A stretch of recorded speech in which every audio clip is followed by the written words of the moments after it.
സങ്കീർത്തനങ്ങൾ 28. യഹോവേ, ഞാൻ നിന്നെ വിളിച്ചപേക്ഷിക്കുന്നു. എൻ്റെ പാറയായുള്ളവേ, നീ കേൾക്കാതിരിക്കരുതേ.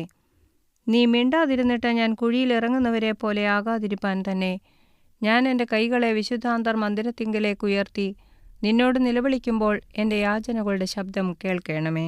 ദുഷ്ടന്മാരോടും അകൃത്യം ചെയ്യുന്നവരോടും കൂടെ എന്നെ വലിച്ചുകൊണ്ടു പോകരുതേ. അവർ കൂട്ടുകാരോട് സമാധാനം സംസാരിക്കുന്നു, എങ്കിലും അവരുടെ ഹൃദയത്തിൽ ദുഷ്ടതയുണ്ട്.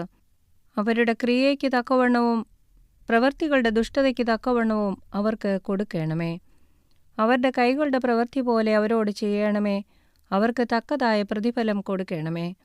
യഹോവയുടെ പ്രവൃത്തികളെയും അവൻ്റെ കൈവേലയെയും അവർ വിവേചിക്കായ്കകൊണ്ട് അവൻ അവരെ പണിയാതെ ഇടിച്ചുകളയും.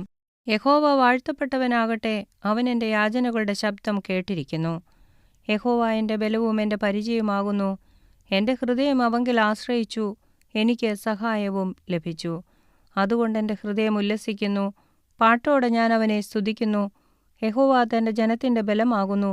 തൻ്റെ അഭിഷിക്തന് അവൻ രക്ഷാദുർഗം തന്നെ. നിന്റെ ജനത്തെ രക്ഷിച്ച് നിന്റെ അവകാശത്തെ അനുഗ്രഹിക്കണമേ.